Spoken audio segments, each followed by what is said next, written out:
शासनानं मीडियाच्या माध्यमातून किंवा विधानसभेतसुद्धा आम्ही ऐकलं की याची पूर्ण दक्षता घेतली होती की हे पेपर काळजीपूर्वक सगळे फुटू नये वगैरे. आणि असं असतानासुद्धा हे पेपर फुटले कसे याचा हे सामान्य शिक्षक वगैरे किंवा कोण ह्याच्यामध्ये काही करू शकत नाही पेपर. तर याच्यामध्ये मोठी यंत्रणा ही पेपर फुटीमध्ये आहे.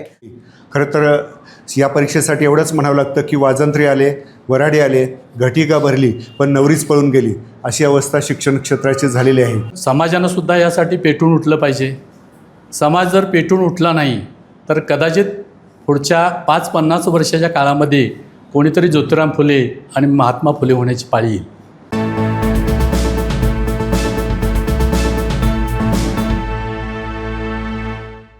नमस्कार, मी सुधाकर काशीद, निवासी संपादक तरुण भारत. तरुण भारतच्या वतीने या आठवड्यातील किंवा या काळात अलीकडच्या काळात घडलेल्या वेगवेगळ्या ज्या घडामोडी असतील, अगदी राजकीय असेल, गुन्हेगाराविषयक, सांस्कृतिक असेल, शिक्षणाविषयी असेल, असा ताजा विषय आम्ही राऊंड टेबल या चर्चेसाठी निवडतो. आणि त्याच्या बातम्या आलेल्या असतात, आमच्याकडून मेन झालेलं असतं, सेकंड मेन झालेलं असतं, आतलं भरपूर झालेलं असतं. पण प्रत्येक दैनिकात वेगळे संदर्भ असे सगळ्या त्या बातम्या असतात. आम्ही असा एक उपक्रम राबवण्याचा होतो, त्याला इतका चांगला प्रतिसाद मिळत गेला आहे. त्या क्षेत्राशी संबंधित लोक, आता हा काल TETचं जे घडलेलं आहे, त्याच्यापूर्वी नीटचं जे घडलेलं आहे, त्यावेळपासून एक खदखद सामान्य माणसाचे ज्याचा अगदी थेट संबंध आला नाही तरी त्याला असं शंका काही मनात येतात, काही प्रश्न निर्माण होतात. पण त्यांना उत्तर सगळंच एका वेळी मिळत नाही, एक दैनिक वाचून किंवा एखादा कुणाचा तरी लेख वाचून. त्यामुळं आम्ही तुम्हाला या फील्डमध्ये हे काम करणारे, प्रत्यक्षात काम करणारे तुम्ही, त्यांना या TETच्या संदर्भात बोलवलेलं आहे. TETचा पेपर फुटला म्हणून हे जरा झटकन आम्ही लगेच ताजा हे म्हणून संदर्भ म्हणून तो घेतलेला आहे. अलीकडं नीटचंही झालेलं आहे. आणि कालच शिंदे म्हणून हे होते, नाव नाही सांगायलाच नको, पण एक निवृत्त इथे शिक्षण अधिकारी दर्जाचे होते. ते फक्त मला एवढं म्हणाले, मी काही फार नाही बोललो त्याच्यावर.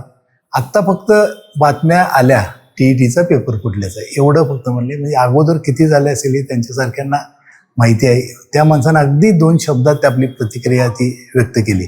मग त्यानंतर आमचं झटपट झालं. जे संपादक श्रीरंग गायकवाड या समूह, त्यांनी म्हणाले आज आपण हा TETवरच चर्चा घडवणार. ताजा विषय आहे, शिक्षकांची तर संबंधित आहेच, पण विद्यार्थ्यांची संबंध आहे, पालकांची संबंध आहे. आणि मला असं म्हणायचं काय, या सगळी जी भावी पिढी आपण तयार करणार आहोत त्याच्याशी हा विषय आहे. त्या TET करणाऱ्याने असा विचार केला असेल का नाही माहीत नाही, पण वास्तवात तुम्ही सगळे अनुभवता ते अशा पद्धतीचं आहे.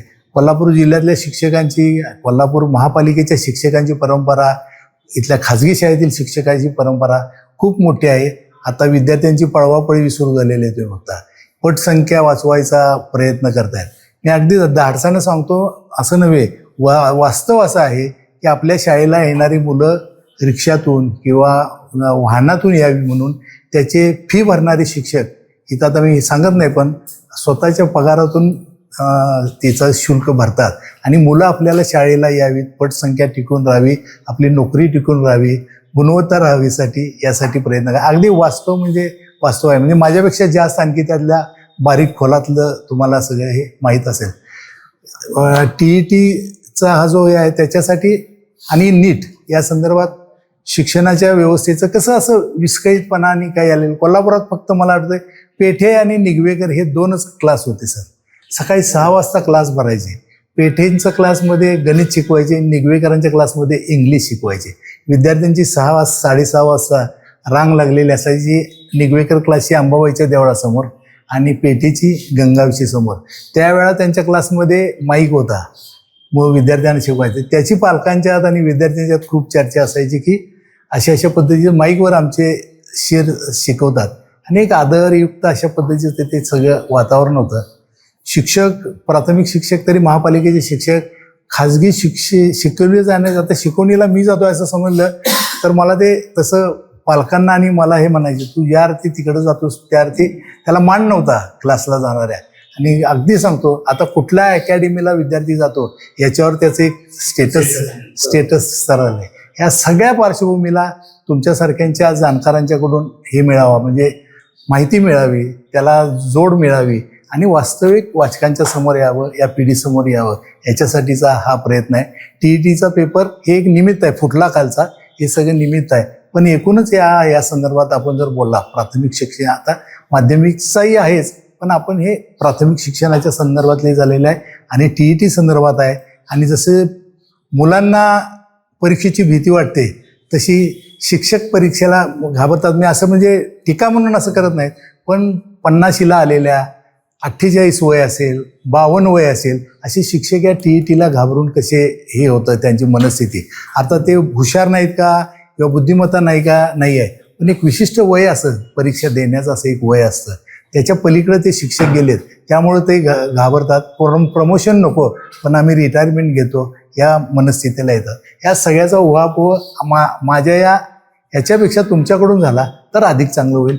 इथं आमचे समोर सगळे बातमीदार मंडळी बसलेले आहेत, ते तुम्हाला प्रश्न विचार. प्रश्न असे आहे की तुम्हाला क्रॉस करणे, कुठं जरा अडकवणे शब्दात वगैरे, असं अजिबात त्याचा हे नाही. एक आपण मिळून संवाद करतोय असं या राऊंड टेबलचं स्वरूप आहे. कुणी तुमच्यातल्या यांनी सुरुवात करावी, चर्चा पुढं नेऊ. मग आता ही संदर्भ सगळे या पद्धतीनं घ्या. TET सगळ्यांनाच पाहिजे असं आहे का, आवश्यक आहे का राबवली नाही पहिल्यापासूनच, ऐनवेळी कसं आलं? नमस्कार, मी Sudhakar Sawant, All India Federation of Elementary Teachers Organisation, जी आमची राष्ट्रीय पातळीवर शिक्षकांची संघटना आहे, त्याचा मी जनरल सेक्रेटरी म्हणून काम करतो. कोल्हापूर महानगरपालिकेमध्ये शिक्षक म्हणून या ठिकाणी मी कार्यरत आहे. नमस्कार. आपण तरुण भारतनं हा जो TETच्या संदर्भामध्ये आणि एकूणच ह्या ज्या परीक्षा पद्धतीच्या सगळ्या ज्या सुरू झालेल्या आहेत, स्पर्धा परीक्षा सगळ्या ज्या आहेत, या संदर्भामध्ये आज जो या ठिकाणी राऊंड टेबल जे मीटिंग चर्चासत्र आयोजित केलं, त्याबद्दल तरुण भारतला मनापासून धन्यवाद देतो. कारण अत्यंत गंभीर असा विषय आज हा संपूर्ण राज्यभर आणि देशभर आहे. सुप्रीम कोर्टाच्या एका निर्णयामुळं संपूर्ण देशभरचे शिक्षक चिंतित झालेले आहेत. कारण 1 सप्टेंबर 2025ला सुप्रीम कोर्टाचा निर्णय आला आणि या निर्णयानं जे कार्यरत सगळे शिक्षक आहेत देशभरातील, या सगळ्या शिक्षकांना, जे 1ली ते 8वीला अध्यापन करतात, या सर्व शिक्षकांना टीचर्स एलिजिबिलिटी टेस्ट TET देणं हे कंपल्सरी केलं. आणि त्यामुळं देशभरामध्ये सगळ्या शिक्षकांच्यामध्ये मोठा असंतोष निर्माण झाला. कारण जवळपास 20 वर्ष, 25 वर्ष, 30 वर्ष नोकरी झालेले हे सगळे जे शिक्षक आहेत, या शिक्षकांना नोकरीत येत असतानाच ज्या त्यावेळेला ज्या पात्रता जी NCTनं ठरवली होती किंवा गव्हर्नमेंटनं वेळोवेळी ज्या पात्रता ठरवल्या होत्या, त्या पात्रतेच्या निकषांप्रमाणेच हे शिक्षक भरती झालेले आहेत. आणि असं असताना सुद्धा सुप्रीम कोर्टाच्या ह्या निर्णयामुळे सर्वांनाच त्यामध्ये हे सगळे भरडले जात आहेत सगळ्या देशभरातले, आणि म्हणून त्या असंतोष निर्माण झाला.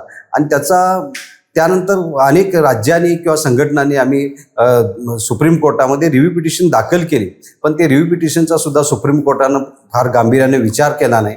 आणि 1 वर्षभर साधारणपणे 2028पर्यंतची सुप्रीम कोर्टानं मुदत वाढवली. याच पार्श्वभूमीवर आमचे बरेच शिक्षक यापूर्वी सुद्धा TET झालेले आहेत. शासनानं ज्या 2013पासून ज्या महाराष्ट्र शासनानं TET घेतला किंवा केंद्रानं CTET घेतली, यामध्ये अनेक शिक्षक आमचे उत्तीर्ण झालेले आहेत. प्रॉब्लेम असा आहे की ज्यांचे वय वाढलेलं आहे, अनेक 40-45 नंतर बरेच शिक्षक आहेत, काही ना काही त्यांना व्याधी जडलेल्या आहेत. अशा परिस्थितीमध्ये एकीकडे विद्यार्थ्यांना शिकवायचं, शासनाची वेगवेगळी कामं करायची आणि हा अभ्यास करायचा, यामुळे सगळे त्रस्त आहेत, त्यांचा प्रचंड मानसिक दबाव आहे. आणि अशा परिस्थितीत सुद्धा गेल्या कालची जी 28 तारखेला जूनला जी TET होणार होती, या परीक्षेला महाराष्ट्रातून जवळजवळ कार्यरत शिक्षक साधारणपणे 2.25 लाख शिक्षक कार्यरत जे शिक्षक TETला बसले. इतर विद्यार्थी जवळजवळ 4 लाख असे साधारणपणे 6 लाखाच्या आसपास या ठिकाणी या परीक्षेला बसले होते.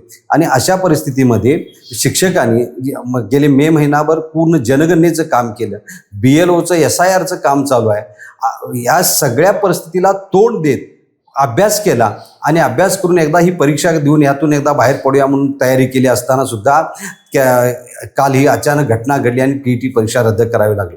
शासनानं मीडियाच्या माध्यमातून किंवा विधानसभेत सुद्धा आम्ही ऐकलं की याची पूर्ण दक्षता घेतली होती की हे पेपर काळजीपूर्वक सगळे फुटू नये वगैरे. आणि असं असताना सुद्धा हे पेपर फुटले कसे, याचा हे सामान्य शिक्षक वगैरे किंवा कोण ह्याच्यामध्ये काही करू शकत नाही पेपर, तर याच्यामध्ये मोठी यंत्रणा ही पेपर फुटीमध्ये आहे. आजपर्यंतचा हा पेपर फुटीचा इतिहास बघितला तर अनेक पेपर, नीटचा पेपर नुकताच परवा फुटलेला आहे. त्यानंतर सुद्धा शासनाने याकडे ज्या पद्धतीनं पाहिजे होतं गांभीर्याने घेतलं नाही असं आमचं म्हणणं दिसतंय.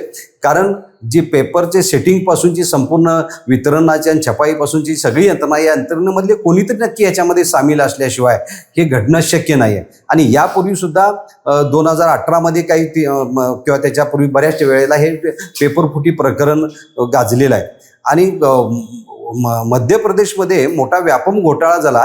या घोटाळ्यामध्ये असलेले एक अधिकारी त्यांनाच NTA प्रमुख केलेला आहे. म्हणजे किती एकीकडे ह्या घोटाळ्याला जबाबदार असलेल्या माणसाला तुम्ही नॅशनल टेस्टिंग एजन्सीचे NTA प्रमुख करताय. म्हणजे शासनच ह्याच्यामध्ये नक्की काय ह्याचा हातभार आहे का काय, अशी सर्वसामान्यांच्यामध्ये मोठी शंका निर्माण झालेली आहे. कितीतरी परीक्षांचं सातत्यानं पेपर फुटीचं प्रकरण चालू आहे सगळीकडे. आणि ह्या पण आत्ता पेपर फुटलेले आहेत, पण यापूर्वी सुद्धा एक परीक्षा परिषदेचे आयुक्त आणि त्याची सगळी यंत्रणा त्यांना सस्पेंड केलेलं आहे. कशासाठी केलं तर मागच्या TETमध्ये यांनी घोटाळा केला.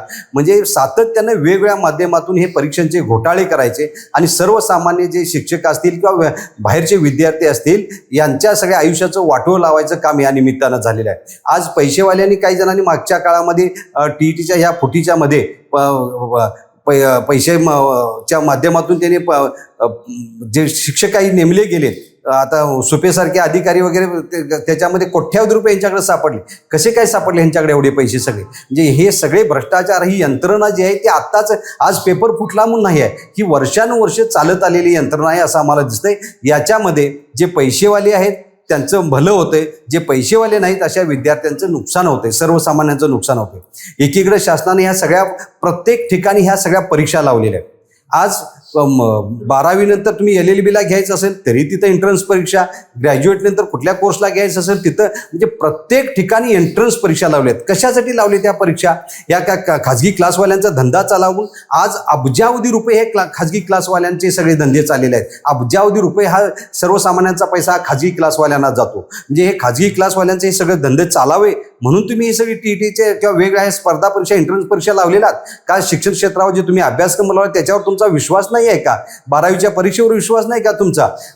या परीक्षा ह्या कशासाठी आहेत मग? आज 11वी 12वीचे कॉलेजेस सगळी सायन्सच्या फॅकल्टी सगळ्या ओस पडलेल्या आहेत. हे विद्यार्थी कुठे यायचे? एक सगळ्यांना कोणत्या ना कोणत्या कोचिंग क्लासला चालले आहेत. मग कोचिंग क्लासचा धंदा चालावा म्हणून हे सगळं तुम्ही मुद्दाम केले का?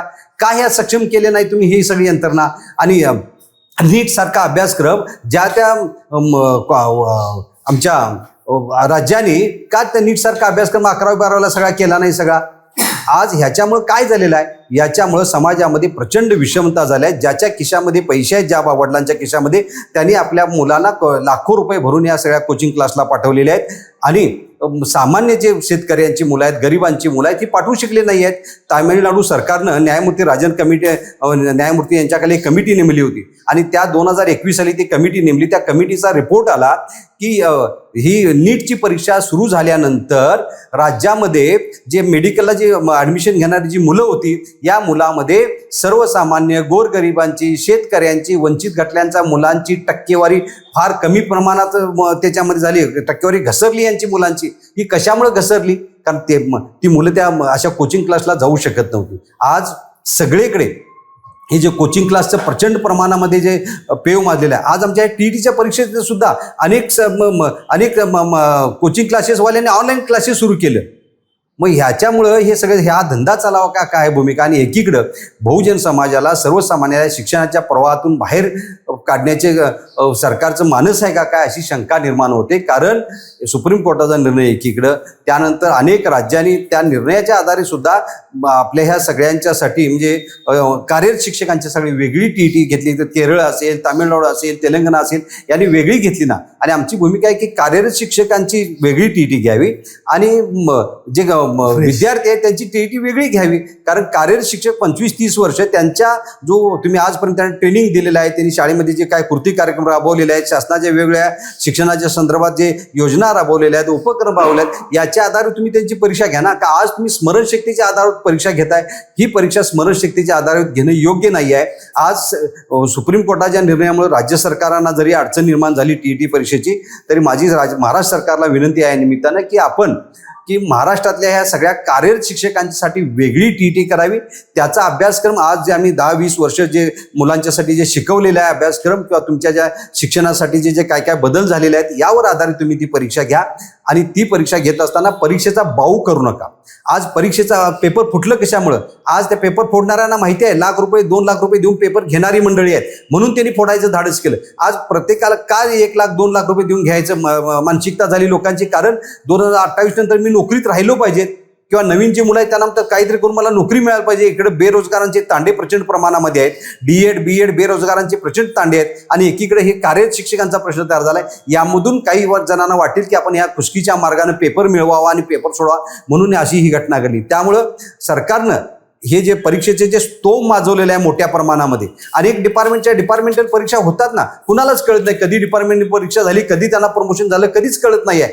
त्या पद्धतीनं कार्यरत शिक्षकांची तुम्ही परीक्षा घ्या. कशाला एवढा प्रचंड प्रमाणामध्ये स्तोम माजवलेला आहे? एवढं सगळ्या प्रचंड प्रमाणामध्ये दहशत शिक्षकांच्यावर निर्माण झाली, परीक्षेची दहशत निर्माण झालेली आहे. ही दहशत शासनानं कमी करून ती परीक्षा सरळ साधी करावी ही माझी राज्य सरकारला या निमित्तानं विनंती आहे. आणि हे जे कोचिंग क्लासेसचे प्रचंड प्रमाणामध्ये जे पेव जे फुटलेलं आहे याला कुठंतरी आळा घालावा आणि ज्या शाळा आमच्या सगळ्या आहेत अनुदानित शाळा असतील, जिल्हा परिषद असतील, महानगरपालिका असतील, या सक्षम कराव्यात हीच माझी या निमित्तानं सरकारला विनंती राहील. धन्यवाद.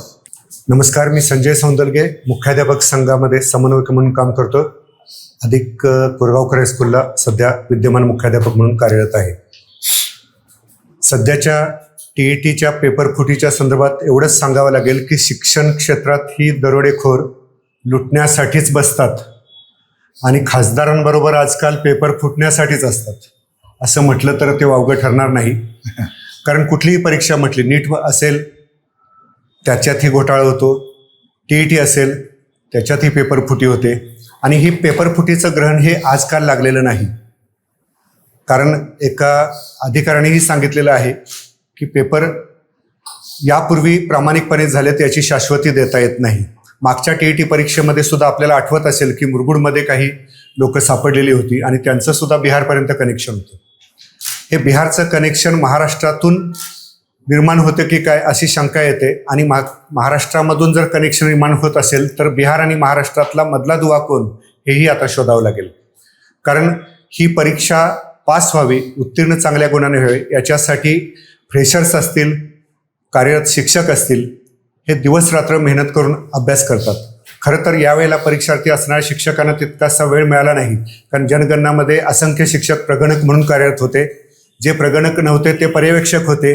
आणि याच्यातून या परीक्षेला सामोरं जात असताना मे महिना जनगणनेमध्ये गेला, त्याच्यानंतर रात्रीचा दिवस करून हे सगळे परीक्षार्थी अभ्यासाला लागले. आणि परीक्षेला पूर्वतयारी म्हणून त्यांनी मानसिकता त्याची तशी तयारी केली, पूर्णपणे तयारी केली अभ्यासाची. आणि पेपरला जातानाच त्यांना लक्षात आलं की पेपर फुटलेला आहे. अनेकांनी फोनवरनं माहिती घेतली की खरोखर पेपर फुटलेत का. आम्ही केंद्र संचालक म्हणून काम करत असताना मलाही काही फोन आले. मी म्हटलं जोपर्यंत शासन अधिकृत डिक्लेअर करत नाही तोपर्यंत पेपर फुटी आपल्याला मान्य करायला नको. थोड्याच वेळामध्ये शिक्षण उपसंचालक असतील, शिक्षण संचालक असतील यांचं निवेदन आलं आणि मग पेपर फुटीवर शिक्कामोर्तब झालं. अक्षरशः काही लांबून लोक आलेले होते या परीक्षेसाठी. केंद्र शोधण्यापासून ते परीक्षा सामोरे जाईपर्यंत दगदग होती. आणि अशा अवस्थेमध्ये पेपर फुटल्यानंतर तो भ्रमनिर्वास झाला. एकदा भ्रमनिर्वास झाल्यानंतर एक लक्षात येतं की नीटचा पेपर फुटल्यानंतर 50% विद्यार्थ्यांची मानसिकताच गेली. बऱ्याच जणांनी सांगितलं की आता आम्ही ऑप्शन B सिलेक्ट करतोय. म्हणजे मेडिकलला MBBSला जाणारे विद्यार्थी आता स्पष्टपणे म्हणतात की आम्ही बायोटेक्नॉलॉजीकडे जातो किंवा वैद्यकीय अभियांत्रिकेला जिथं नीट लागत नाही, CETवरती काम होतं ते आम्ही क्षेत्र निवडतो. ऑप्शन B निवडणं हे त्या विद्यार्थ्यांचे एक प्रकारे नामुष्कीजनक आहे. कारण त्यांचा तो भ्रमनिराश झाला, परीक्षा पद्धतीवरचा विश्वास उडाला. अनेक शिक्षकांनी सांगितलं की आमच्या क्षेत्रामध्ये सुद्धा अशी जर भ्रष्टाचाराची कीड असेल, पेपर फुटी होत असेल तर हे खूप वाईट आहे. शिक्षणामध्ये आपण बघितलं की महाराष्ट्रामध्ये कोल्हापूर जिल्हा आघाडीवर आहे. पण इतका आघाडीवर असताना सुद्धा राज्याचं ग्रहण हे नाही म्हटलं तरी कोल्हापूर जिल्ह्याला सुद्धा एक प्रकारे शाप ठरतंय की काय अशी भीती वाटते. आपण सर्व क्षेत्रात आघाडीवर आहोत असं असताना शिक्षण क्षेत्र त्याच्यामध्ये फक्त कागदावरच आघाडीवर आहे की काय अशी सुद्धा भीती वाटू लागते. आणि मग बारकाईने तपास केला, त्या तपास यंत्रणेच्या मुळाशी गेला तर याची कीड कुठंतरी आपल्यामध्येच आहे असं वाटू लागतं. आणखीन मग शिक्षक परीक्षा परिषद असेल यांची लखतरं उघड्यावर पडली. खरं तर या परीक्षेसाठी एवढंच म्हणावं लागतं की वाजंत्री आले, वराडे आले, घटिका भरली, पण नवरीच पळून गेली, अशी अवस्था शिक्षण क्षेत्राची झालेली आहे. आणि ही होऊ नये याच्यासाठी याच्यातल्या जे कोण दोषी असतील, सापडतील, यांना कठोर शासन व्हायला पाहिजे. खरं तर मगाशी सरांनी एक मुद्दा सांगितला की तुकाराम सोपे एकटाच अडकला गेला, पण त्यावेळेला 57 शिक्षक सापडले होते की ज्यांनी परीक्षेचे फक्त नंबर टाकून आले होते, जे OMR सीट आहेत त्याला गोल केलेले नव्हते. असे 57 शिक्षकांची यादी वर्तमानपत्रात प्रसिद्ध झाली होती. पण ते लोक न्यायालयात गेले आणि त्यांच्या बाजूने निकाल लागला. म्हणजे त्यांना माहिती आहे, त्यांची सुनावणीही झाली, त्या सुनावणीलाही मी गेलो होतो. पण तिथं लक्षात आलं की त्या 57 जणांच्या बाजूने निकाल लागला, न्यायालयाने निकाल दिला आणि फक्त एक तुकाराम सुपे आत टाकला. असे जर होत असतील तर आपण असं करून पास होतो, अशी थोडीशी वाईट पद्धत पडू शकेल आणि त्याच्याकडे काही जण मोहाच्या दोन्हीमध्ये जाऊ शकतील. पण हे शिक्षण क्षेत्राला पूर्णपणे घातक आहे. मला असं या ठिकाणी राऊंड टेबलच्या निमित्ताने एवढंच म्हणावंसं वाटतं की पारदर्शी कारभार ज्या वेळेला आपण म्हणतो त्यावेळेला खऱ्या अर्थानं तो पारदर्शी आहे का, अगदी शिपायापासून वरिष्ठ अधिकाऱ्यांपर्यंत कोण ह्याच्यामध्ये गुंतलेलं आहे का, याची सुद्धा चौकशी झाली पाहिजे आणि खरे मासे त्याच्या गळाला लागले पाहिजे. एक ते बिहारचे लोक सापडतील, त्यांना आत टाकलं जाईल, जुजबी चौकशी होईल, परंतु खरा मासा कोण आहे हे जोपर्यंत सापडत नाही तोपर्यंत या परीक्षेबद्दलच नव्हे तर कुठल्याही परीक्षेबद्दलचा संशय हा वाढतच जाईल. त्यामुळे परीक्षा पद्धती संशयाच्या भोवऱ्यातून बाजूला गेली पाहिजे असं मला प्रामाणिकपणे वाटतं. नमस्कार, मी शिवाजी भोसले, खाजगी प्राथमिक शिक्षक सेवक समिती राज्य सचिव म्हणून काम करतोय. मुख्याध्यापक म्हणून मी 9 वर्ष काम केले, शिक्षक म्हणून 35 वर्ष काम केले. आता जो प्रश्न निर्माण झाला त्या प्रश्नासंदर्भात तरुण भारतनं आज बैठक बोलवली, त्याबद्दल मी तरुण भारतला धन्यवाद देतो. आणि खरं तर राज्यामध्ये 28 जूनला ही परीक्षा गव्हर्नमेंटनं डिक्लेअर केली.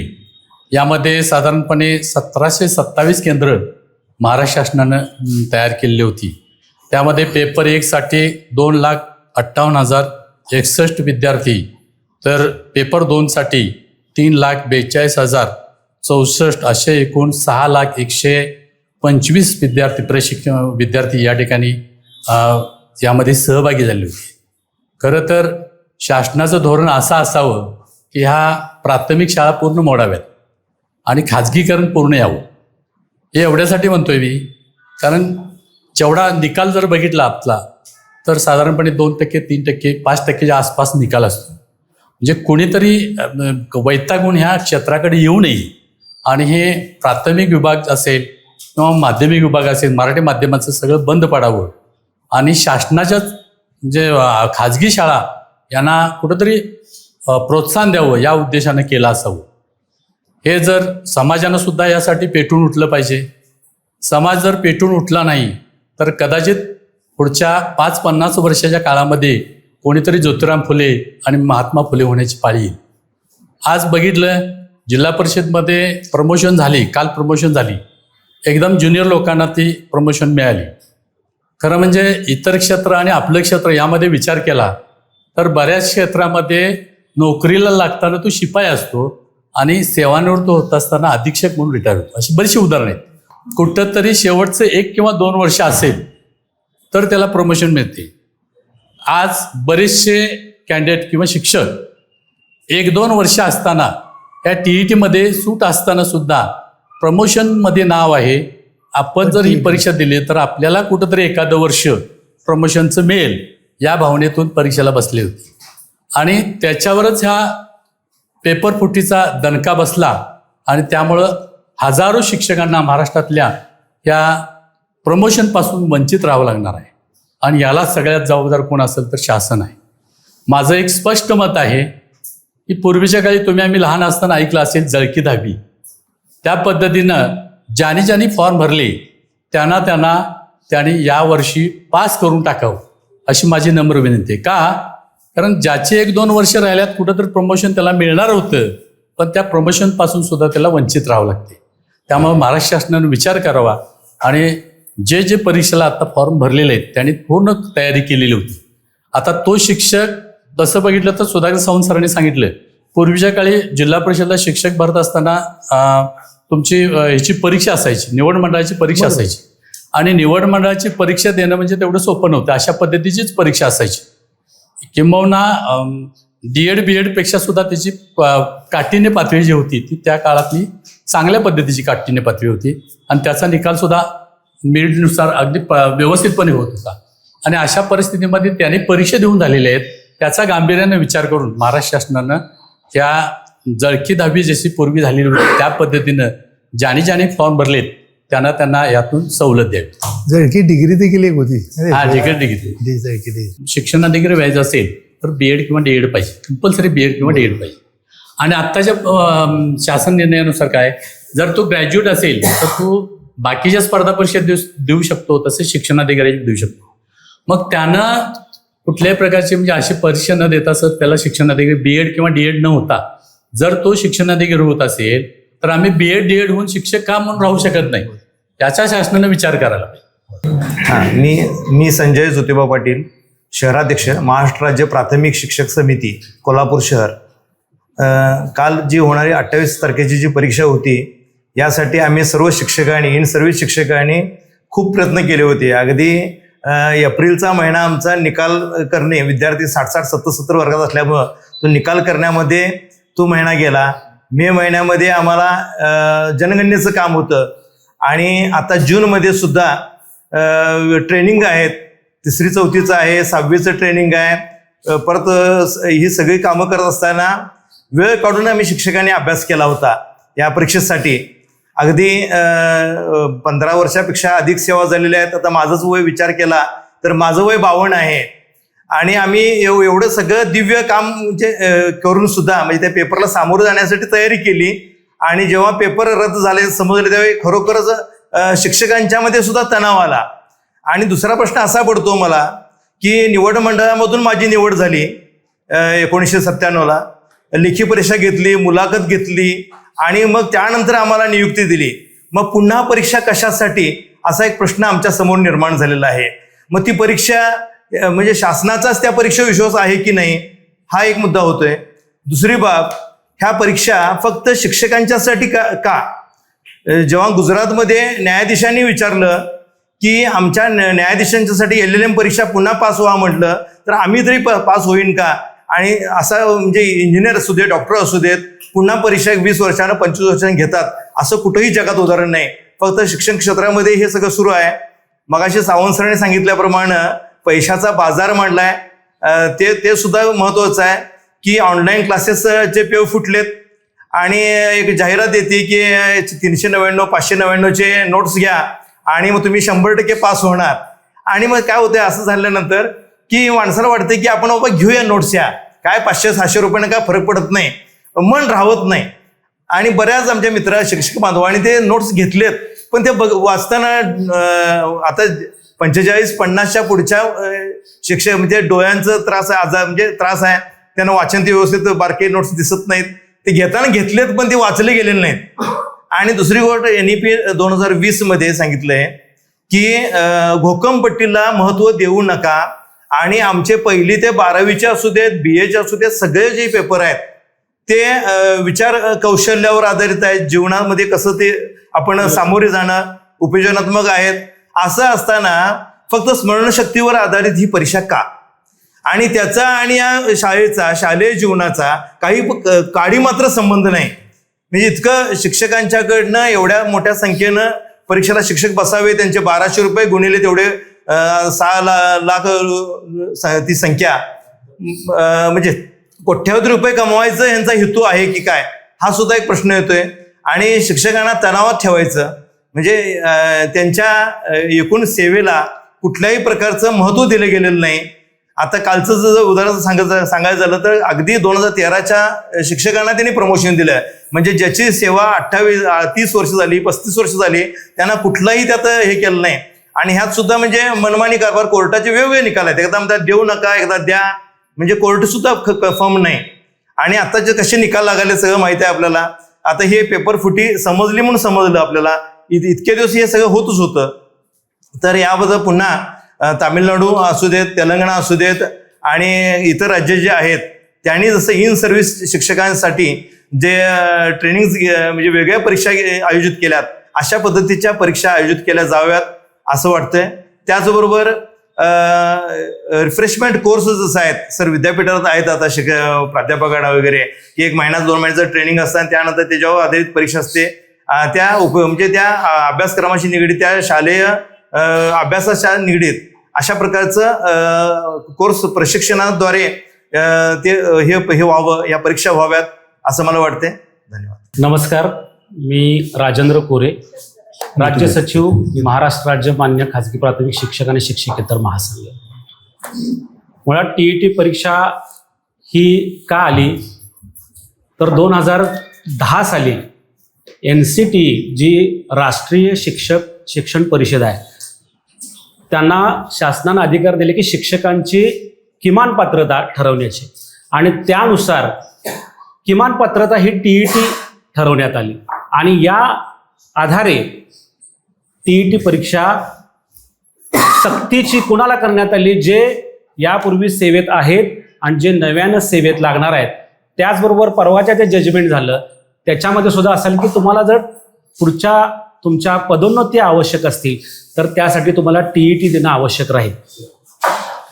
हे NCTने ठरवलं, परंतु आमची या ठिकाणी मागणी अखिल भारतीय स्तरावरती आमची जी संलग्न संघटना आहे अखिल भारतीय राष्ट्रीय शैक्षिक महासंघाच्या माध्यमातून राज्य शासनाचा अर्थात हा विषय आता राहिलेला नाही कोणत्याही, कारण सुप्रीम कोर्टाचं जजमेंट आल्यानंतर त्या जजमेंटचं कायद्यात रूपांतर होत असतं.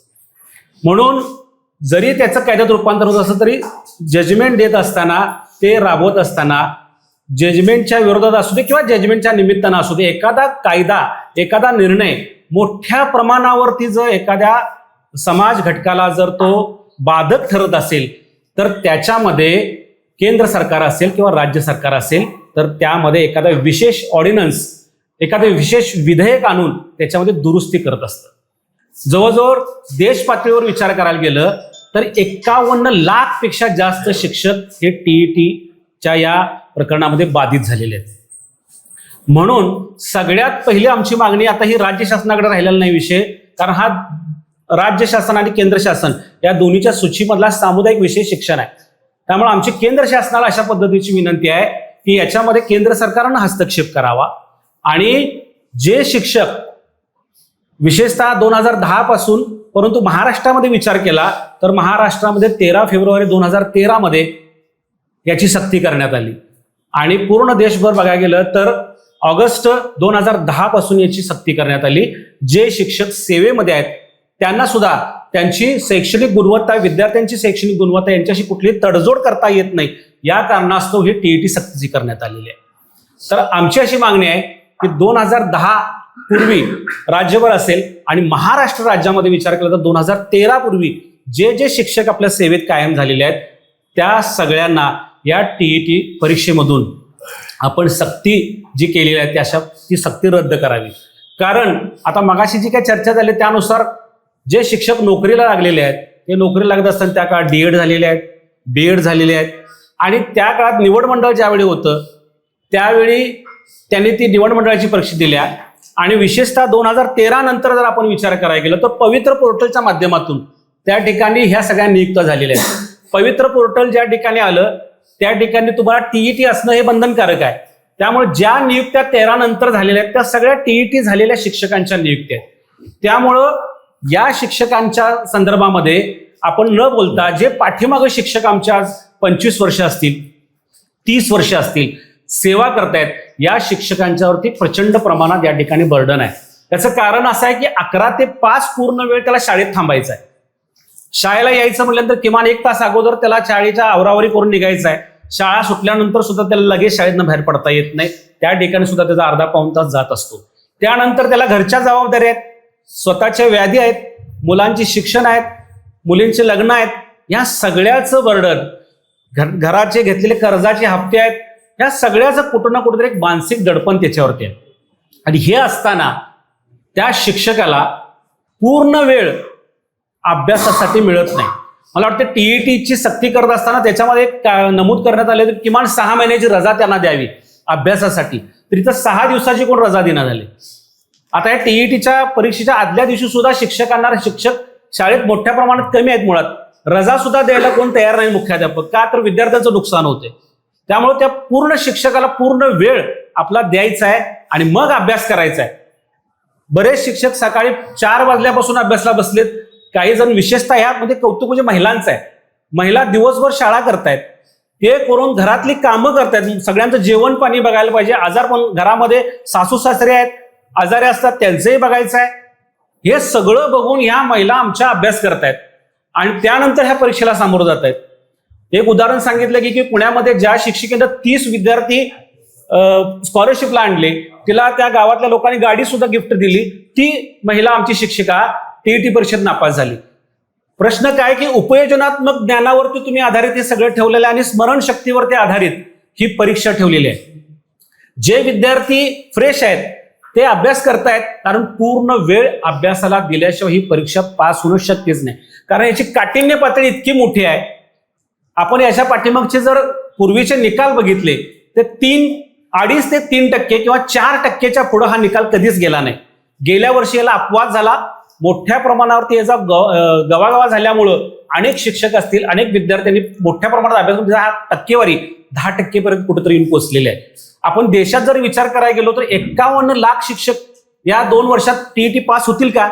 2028 हे तुम्ही ठरवून दिले आम्हाला, ऑगस्ट 2028. या ऑगस्ट 2028 पर्यंत एवढे 51 लाख शिक्षक टीईटी पात्र होतील का, हा साधा प्रश्न आहे. त्यामुळे हे टीईटी पास झाले नाहीत तर कोर्टाने सांगितलं की या सगळ्यांना सन्मानानं घरी घालवा, त्यांचं जे काही देणं असेल ते द्या. तुम्ही एवढ्या मोठ्या प्रमाणावरती शिक्षकांना घरी घालवून त्या विद्यार्थ्यांचं नुकसान करणार आहात का? एक दिवस शिक्षक शाळेत नसला तर पालक शाळेत ओरडत येतात, एक दिवस अभ्यास नाही दिला तर पालक शाळेतल्या शिक्षकाला फोन करतात. अशी प्राप्त परिस्थिती आज असताना इतक्या मोठ्या प्रमाणात जर शिक्षक तुम्ही घरी घालवणार असताल तर या शिक्षण व्यवस्थेचं काय होणार, हा सरळ साधा प्रश्न आहे. आता राहिला विषय पेपर फुटीचा. आपण बघितलं, मगाशी सुद्धा आपली चर्चा झाली की यापूर्वी 3-4 वर्षापूर्वी प्रमाणपत्राचा मोठ्या प्रमाणात घोटाळा झाला. अनेक अधिकारी त्यात होते, काही विद्यार्थी सापडले. सरांनी सांगितलं 57 विद्यार्थ्यांची त्यामध्ये बोगस प्रमाणपत्र आहे. त्यांच्यावर कुठं कारवाई होताना दिसत नाही. एकच अधिकाऱ्यावरती त्या ठिकाणी कारवाई झाली.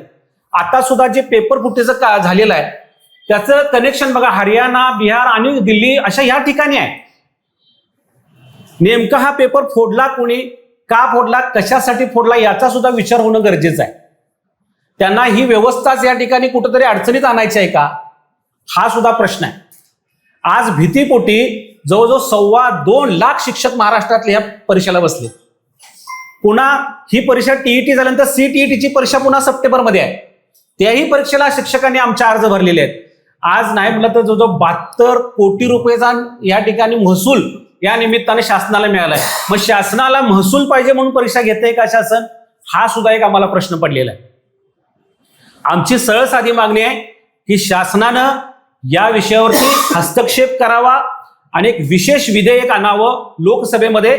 आणि या लोकसभेमधील विधेयकामध्ये घटनेमध्ये आरटीचा जो काही कायदा आहे याच्यामध्ये बऱ्याच वेळेला घटना दुरुस्ती झालेली आहेत. 2010 नंतर 2013ला झाली, 2017ला झाली, 2019ला झाली. त्याच पद्धतीनं घटनेमध्ये या बदल करावा आणि जे शिक्षक सध्या सेवेत आहेत त्या सर्व शिक्षकांना या टीईटी परीक्षेमधून एक्झम्पशन देण्याचा कायदा हे शासनानं पास करावा. अशा पद्धतीची तीव्र भावना घेऊन आम्ही यापुढं रस्त्यावर उतरण्याचा निर्णय घेतलेला आहे. जसा यात गुणवत्तेचा मुद्दा आलाय, तुमच्याकडं गुणवत्ता दाखवण्याचं एक प्रमाण सध्या ह्या परीक्षा झालीत. एक शासकीय स्कॉलरशिप परीक्षा वगळता आपण बघितला तर 100भर परीक्षा आहेत. आणि ह्या परीक्षेला जो विद्यार्थी पास करून घेणं असं म्हणतोय मी, आणि त्याचे डिजिटल बोर्ड फ्लेक्स लावून शाळेचा प्रवेश वाढवणं, तर तुम्ही जे म्हणला त्या विद्यार्थ्याची मानसिकतेचा विचार कुठंच होत नाही आणि तो झाला पाहिजे. फक्त काय झालंय की आमच्या शाळेमध्ये काय गुणवत्ता आहे हे दाखवायसाठी या मोठ्या प्रमाणात आता शासनाचं सुद्धा परिपत्रक आहे की शासकीय परीक्षा वगळता अन्य कुठल्याही परीक्षा तुम्ही घेऊ नका. हे स्पष्ट आदेश आहेत. तरी सुद्धा तुम्हाला शाळेच्या दारात डिजिटल दिसतील, अमुक अमुक परीक्षेत आमचे एवढे विद्यार्थी समजले, अमुक काहीतरी परीक्षा साहेब असे आहेत की तुम्ही त्यांना फोन करायचा, एवढे विद्यार्थी बसतोय, त्याचं कमिशन तुम्हाला एवढं आहे आणि तुम्हाला किती नंबर कुठले पाहिजेत, जिल्हा स्तरावर किती पाहिजेत, तालुका स्तरावर किती पाहिजेत, या पद्धतीने सुद्धा त्या परीक्षा घेत आहेत साहेब. अनेक पालकांनी मुलांचे घरात फोटो लावलेत या खाजगी हो हो हो हो परीक्षेचे आयोजक जर बघितले सर, ती संस्था जर बघितली तर अर्थात माहित परवा मी नाही. बघितलं अतिशय डिजिटल पद्धतीनं एकानं परीक्षा घेतली, तो म्हणला सर मी महाराष्ट्रात सगळीकडे घेतोय आणि मोठ्या प्रमाणात कार्यक्रम त्यांनी हे कार्यक्रम केले, करतो, जोरात करतो. ते काय आपण शॉर्ट्स म्हणतो होय होय. ते व्हायरल केले सर. बघितलं ना आश्चर्यचकित होते, एवढा पैसा कुठनं आणला या माणसाने. प्रचंड पैसा मिळतो साहेब यामध्ये, एकदाच राबायचा आहे तुम्हाला. हे तुम्ही जर शिक्षकांनी मला पाहिजे, आम्ही स्कॉलरशिप शिवाय दुसऱ्या परीक्षेचं हे करणार नाही यामध्ये काय होते साहेब, संस्थाचालक असतील, तुम्हाला मुख्याध्यापक अगदी असतील, जवळ ते दडपण आल्यानंतर आणतात. तुम्ही सगळे एकत्र झाला भावना. नाही मग यांना त्या मुलं वाटतं तर यांना बोलू शिकवायला शकणार. नको आहे, हा असं एक अर्थ. त्यांना गुणवत्ता नको आहे, त्यांना प्रवेश वाढवायचे नाही आहेत. आता आपल्या आवाक्यात ती चर्चा आता तर आहे. बघा साहेब तुम्ही म्हणला तो मुद्दा बरोबर, पण इथं काय होते, जसं राजा बदलला की राज्य बदलते, तसं अधिकारी आला की इथं सुद्धा बदलते. आता करवीरला नवीन अधिकारी नवीन आले, त्यांना वाटलं काहीतरी करावं, त्याने KTS काढलं. भुदरगडवाड्याला वाटलं काहीतरी म्हणून त्यानं भुदरगड टॅलेंट सर्च काढलं. म्हणजे राधानगरीला काहीतरी वाटलं म्हणून तिथल्या त्या अधिकाऱ्याने केलं. म्हणजे हे खासगीच आहे ना शेवटी एक प्रकारे. बरोबर आहे, बरोबर आहे. आता आमच्या कोल्हापूर महानगरपालिकेनं सुद्धा काढले सगळ्यांनीच केलं मग. बरोबर. मग हे कुठं तर तुम्हीच अधिकारी बदलला की त्याच्या पद्धतीनं राज्य चालतंय. नाही, आमचं दुसरा शेवट- विषय सर, दुसरा एक महत्वाचा विषय राहतोय तो म्हणजे इंग्रजी माध्यमाचं स्तोम प्रचंड मोठ्या प्रमाणात साहेब आता, आणि सेमी आणि इंग्रजी. आता तुम्ही कोल्हापूर शहरामध्ये बघा, महानगरपालिकेपासून झडपीच्या प्रत्येक शाळेमध्ये सेमी आणि इंग्रजी करायची वेळ आली साहेब आज. कारण इंग्रजी शाळांच्या मध्ये विद्यार्थ्यांचा ओढा वाढल्यामुळे तो विद्यार्थी आपल्याकडे यायला पाहिजे, पण प्रत्येकानं आता सेमीचे प्रस्ताव इकडे विचारा मॅडमकडे किती आले असतील वर्षभरात. कारण पर्याय राहिला नाही साहेब, पर्याय राहिला नाही लोकांना. आणि आता आमचं असं म्हणणं आहे की जे इंग्रजी माध्यमातून शिक्षण पूर्ण करून गेले त्यातले किती IAS झाले, प्रमाण बघितलं तर कमीच आहे. एकही साहेब इंग्रजी माध्यमचा झाला नाही. जो झडपीतून किंवा खासगी शाळेतून जो विद्यार्थी शिकलाय तोच तुम्हाला दिसेल वरच्या टॉपला गेलेला किंवा एखादी परीक्षा क्रॅक करून गेलेला.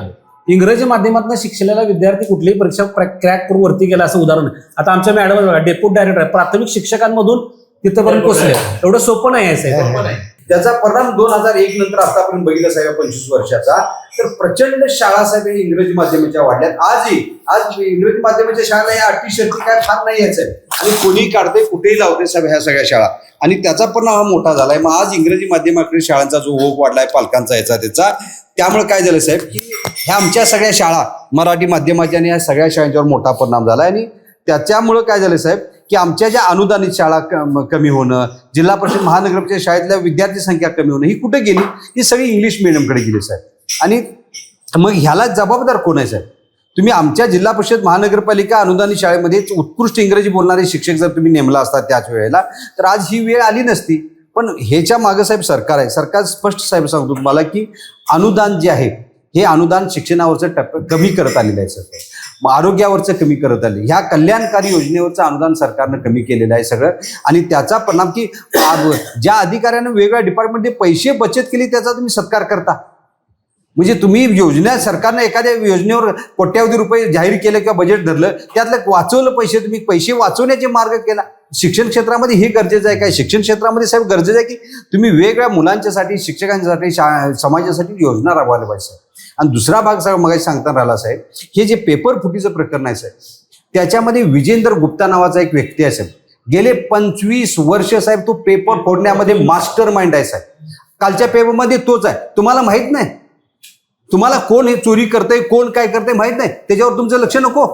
25 वर्ष साहेब. त्याच्या पलीकडे साहेब 2018-19च्या दरम्यान एका पेपर फुटीमध्ये जो प्रमुख होता त्याला एका पक्षानं सन्मानानं तुम्ही पक्षात घेतला. म्हणजे तुमचं काय आहे, तुमचं एकंदरीत तुमचं काय आहे, हे सगळ्याला तुमचा पाठिंबा आहे ना, असं दिसतंय ना समाजामध्ये. अशा माणसांना तुम्ही शिक्षा केली पाहिजे. जे सातत्यानं चोरी करतात त्यांच्यावर लक्ष असलं पाहिजे तुम्ही. आज तो विजेंद्र गुप्ता साहेब ह्याच्यामध्ये आहे सगळं, आणि हे सगळं मोठं देशभरचं रॅकेट आहे साहेब. अशी परिस्थिती एकंदरीत भारतामध्ये येते. धन्यवाद. नमस्कार, मी जॉर्ज क्रूज, भारतीय नागरिक, सुज्ञ नागरिक. आजचा जो विषय आहे TETचा पेपर फुटी संदर्भातला, मला असं वाटतं शारीरिक बलात्कार करणाऱ्या कांबळेला 2 महिन्यामध्ये शिक्षा झाली, पण मानसिक बलात्कार करणाऱ्या या लोकांना शिक्षा कधी होणार? आणि यासाठी या TET पेपर प्रकरणामध्ये लवकरात लवकर जलद न्यायालय स्थापन करता येईल का? कारण भारतभरामध्ये आतापर्यंत 50 वेळा पेपर फुटलेले आहे. त्यामुळे याची दखल घ्यायला पाहिजेत.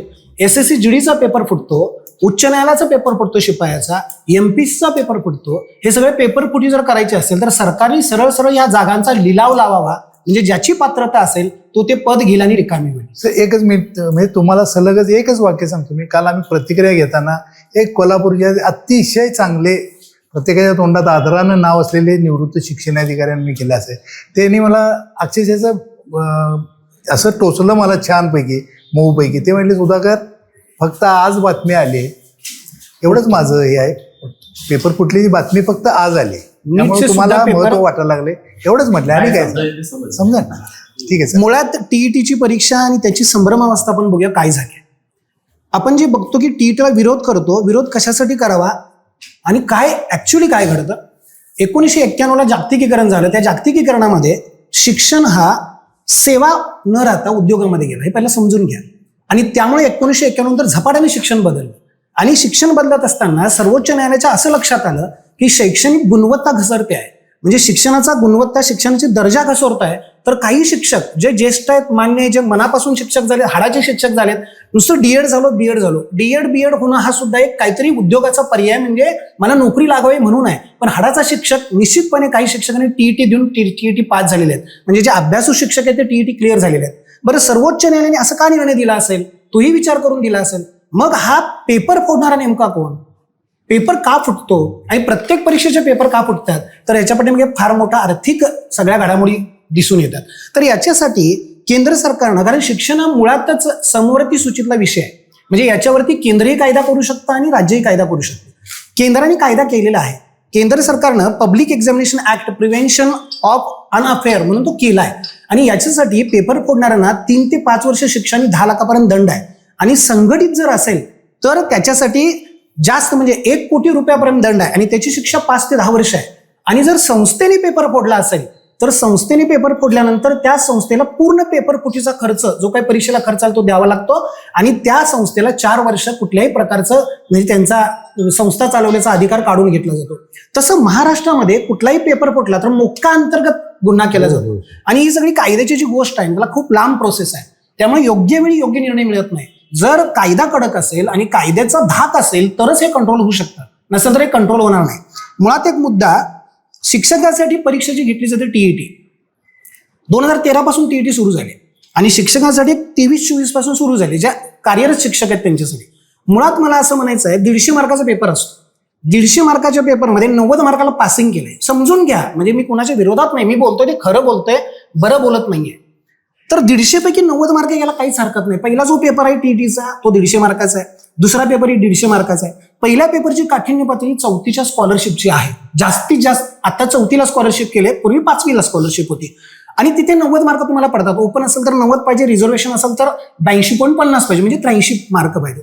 मग हे 50% पर्यंतचे मार्क घ्यायला काय हरकत आहे. बरं, शिक्षक ते शिकवतात. मला सांगा, जर शिक्षक हा शेवटपर्यंत विद्यार्थी असेल तर तो विद्यार्थीच आहे. ही शिक्षकांची परीक्षा आहे असं शिक्षकांनी मानून घेऊ नये. तर माझ्या कसोटीची, मी शिकवतो ना, मी शिकवतो तर मला शिकलं पाहिजे. माझा विद्यार्थी, मी जर पूर्वीपासून शिकवत असेल तरी आजची परिस्थिती आली असती का, इंग्रजी शाळांचं पेव फुटला असतं का. म्हणजे प्रत्येकाला आपलं कर्तव्य माहित पाहिजे. सगळ्याच शिक्षकांच्या बद्दल बोलत नाही. आजही शिक्षक कुठल्या परिस्थितीमध्ये याचा विचार केला पाहिजे. कारण साने गुरुजी एका ठिकाणी असं म्हणतात, teacher is like a football, everybody kick him. लक्षात घ्या, कारण शिक्षकालाच दोष दिला जातो. मग मला का दोष दिला जातो. मी आज एक नागरिक म्हणून माझ्या भावना मांडतो. मी आज शिक्षक नाही आहे किंवा मी कुठलाही स्पर्धा परीक्षा सांगणार नाही. तर ह्या सगळ्या भावना एका सर्वसामान्य नागरिकाच्या. मग मुद्दा काय होतो, आता जीडीची पण पुढली, एससीची पुढली, टीईटी परत ऑनलाईन करणार आहे.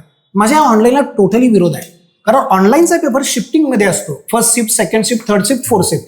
याच्यामध्ये नॉर्मलायझेशन होतं आणि या नॉर्मलायझेशनमध्ये कमी मार्काचा विद्यार्थी पुढे जातो आणि जास्त मार्क असलेला कमी येतो, कारण त्या दिवशीच्या त्या शिफ्टमध्ये नॉर्मलायझेशन करतात. तर असं होऊ नये. एमपीसी सुद्धा ऑनलाईन करायचं चाललंय. मला असं सरकारला प्रश्न विचारायचा आहे, जर तुम्ही सगळं युपीएससीच्या धर्तीवर करत असाल आणि युपीएससी ऑफलाईन पेपर घेत असेल तर तुम्ही ऑनलाईन का पेपर घेता. म्हणजे ऑनलाईन पेपरमध्ये तर फार धोके आहेत. ऑनलाईन पेपर तुम्हाला म्हणजे पुरावाचं उदाहरण आहे.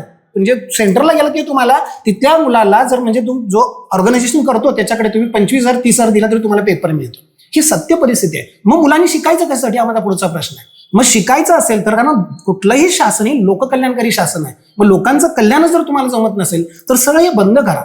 आणि ही टीईटीचा पेपर शिक्षकांनी याचं स्वागत करा असं मी म्हणेन. तुम्ही काय करा, तुम्ही सिद्ध करा. तुम्हाला 24 पासून सुरू झाले, 28 पर्यंत मुदत आहे. बरं, 52% मार्क घ्यायचे. बरं, मार्क काय आहेत, बालमानसशास्त्र आहे, अध्यापनशास्त्र, जे आपण डीएड बीएडला शिकलो, मराठी आहे, इंग्रजी आहे, पर्यावरण अभ्यास आहे, बस याच्यावरती प्रश्न आहेत, साधे साधे प्रश्न आहेत. मग वाचलं पाहिजे. मी सगळ्याच शिक्षकांसाठी बोलत नाहीये, पण हे कशासाठी केलं असेल न्यायालयाने? तर सर्वोच्च न्यायालय शेवटी कायदे मंडळ, कार्यकारी मंडळ, न्यायमंडळ वेगळं ठेवलंय. कारण कायदे मंडळ, कार्यकारी मंडळ आपलं काम करत नसेल तर न्यायमंडळ न्यायालयीन सक्रियता दर्शवतं आणि ही न्यायालयीन सक्रियतेचा भाग आहे. त्यामुळे प्रत्येक शिक्षकाने याचं स्वागत करून आपण पास व्हा, पुढे जा, आपल्याला प्रमोशन आहे, सगळ्या गोष्टी आहेत, असं काही नाही. पण त्या परीक्षेकडे नकारार्थी दृष्टीने बघू नका. एक चॅलेंज म्हणून स्वीकारलं गेलं पाहिजे की माझ्यासाठी आहे. बरं, मी शिकवतो इथे ना, मी शिकवतो तर ती परीक्षा दिली गेली पाहिजे. त्याला उगाच आडेवेडे का करा? बरं, परीक्षा पास व्हा आणि विरोध करा. माझा मुद्दा असा आहे, परीक्षा पास करा. अशा प्रकारची परीक्षेची रचना नको, तर परीक्षा वेगळ्या पद्धतीने घ्या. मी एमपीसीच्या बाबतीत पण हेच म्हणतो, परीक्षेतून चांगला अधिकारी मिळत नाही सर. परीक्षेतून चांगला अधिकारी मिळाला असतं तर भारताला 78 वर्ष स्वातंत्र्य होऊन मिळाली, भारताचं खूप परिवर्तन झालं असतं. तर त्याला प्रॅक्टिकल नॉलेज द्या, त्याला कृतीशील नॉलेज द्या, त्याला एखादं गाव द्या, एक गाव दत्तक घ्या, त्या गावाचा विकास करायला सांगा, त्याला तलाट्यापासून तहसीलदारपर्यंतचा अनुभव द्या, तलाठी, सर्कल, तहसीलदार असं प्रमोशन करा. तरच ह्या सगळ्या गोष्टीला कुठेतरी आपण शिक्षण व्यवस्था आपली बदलली पाहिजे. आणि ही शिक्षण व्यवस्था नैतिक शिक्षण आणि कृतीशील असली पाहिजे. आपलं नैतिक शिक्षण हरवलं. गेल्या 12 वर्षात काय मिळवलं असं मला प्रश्न विचारला एका सर्वसामान्य, गेल्या 12 वर्षात काय मिळालं? 12 वर्षात खूप भारतीय अर्थव्यवस्था सुधारली असेल, सगळं सुधारले असेल, पण सर नैतिक घसरण देशाचं फार झालं. आणि नैतिक घसरण जर पुन्हा डेव्हलप करायचं असेल म्हणजे दुसरी क्रांती करावी लागेल आपल्याला. ती अहिंसात्मक क्रांती असेल, लक्षात ठेवा, पण ती शिक्षणाच्या माध्यमातूनच करावी लागेल. या कारण येणारा विद्यार्थी हा नीतिमान असावा, कृतीशील असावा, त्याला राष्ट्राविषयी प्रेम असावं. अशा परीक्षा ठेवण्यामागचा उद्देशच तो आहे. नुसतं परीक्षा म्हणजे एखादे नोट्स घेतले, ऑनलाईन आले, एखाद्या अकॅडमीचे नोट्स घेतले, त्याला अपेक्षित नाहीये. जेव्हा तुम्ही परीक्षा देताना तेव्हा you should refer the references, हे त्यांना अपेक्षित असतं. आपल्याला सवय लागली म्हणजे 34 स्कॉलरशिप पासून आपण गाईडच वापरायला लागलो. आजही माझ्या शिक्षकांना, काही शिक्षक असतील पण राज्य शासनाने निर्मिती केलेली पुस्तके किती लोक वापरतात. आज काय करतो आपण? सोपं, नवनीत सोपं आहे, XYZ सोपं आहे, नावं घेत नाही मी, म्हणून ते आपण परचेस करतो. पण त्याच्या मुळाशी गेलं पाहिजे, रेफरन्स वाचले पाहिजेत, संविधान वाचलं पाहिजेत, मूलभूत कर्तव्य मुलांना सांगितली पाहिजेत. आपलं कर्तव्य काय? कारण शिक्षकासारखं पवित्र क्षेत्र कुठलं नाही. आणि मी शिक्षकाला सॅल्यूट करतो, because I am also teacher.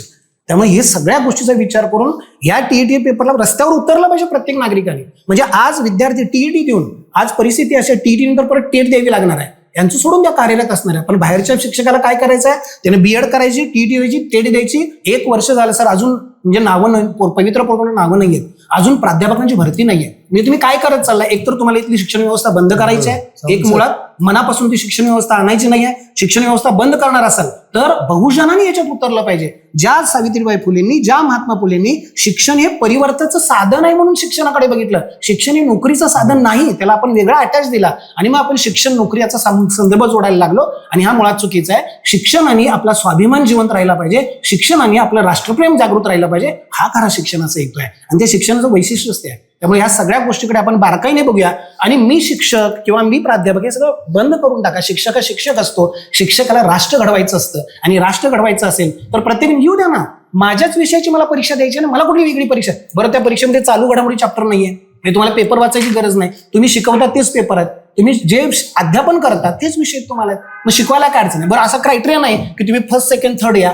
तुम्हाला क्रायटेरिया 50-51% दिलाय. मी तरी म्हणतो, आणि हे सर्वोच्च न्यायालय करणारच हे डोक्यात घ्या. तुम्ही याला विरोध करू शकत नाही, कारण रीट वगैरे दाखल करून सगळं झालेलं आहे. मग न्यायालयाने जो निर्णय घेतलाय तो खूप काळजीपूर्वक घेतलाय. मला अजून काही मुद्दे फक्त आणायचे आहेत. बरं, ह्या गुन्ह्यांना जामीन नाही बरं का, अजामीनपत्र गुन्हे आहे, ते लक्षात घ्या. पेपर फोडणे हा अजामीनपत्र गुन्हा आहे. असं असताना सुद्धा लोक का उतरतात? तर ह्याच्यामागे खूप मोठी यंत्रणा असू शकेल. ह्या यंत्रणेसाठी बिहार आणि हरियाणाचे पुढे आणतात का? कारण काही जरी झालं तरी ह्या लोकांच्यावर जावं, ते उपलब्ध होतात, लक्षात, कमी पैशात उपलब्ध होतात. तर ही जी यंत्रणा, ही यंत्रणा मोडून काढली पाहिजे. आणि याच्यामध्ये समाज माध्यमांचा खूप वाटा आहे. समाज माध्यमांनी प्रबोधन करत असताना तशा, आता आज तुम्ही चांगल्या पद्धतीची चर्चा, ह्या विविध विषयावर चर्चा यायला पाहिजे. बरं, टीईटी माझा ऑनलाईनला विरोध आहे, अजूनही सांगा. ऑनलाईन करणार, हे बघा, टॅलेंट यांना 60% पडले, यांना 50% पडले, मला 70% पडले. तुम्ही नॉर्मलायझेशन करून सगळ्यांना 65% आणताय, म्हणजे मी 70% मिळवलेला विद्यार्थी 65%वर आलो. त्यामुळे न्याय मिळत नाही सर. आणि याच्यामध्ये खूप मोठा गफलत आहे. आणि ह्या प्रकारची अजिबात ऑनलाईन परीक्षा होऊ नये. ऑनलाईन परीक्षा म्हणजे ऑलरेडी अर्ध मेलेल्या अवस्थेत असणारा विद्यार्थी पूर्ण मरणाला, लक्षात ठेवा. त्यामुळं ऑनलाईन परीक्षेला माझा मनापासून विरोध आहे. तर मला असं वाटतं ह्या सगळ्या सर्वोच्च न्यायालयाचा आदेश पाळला पाहिजेत, प्रत्येकाने परीक्षा दिली पाहिजेत.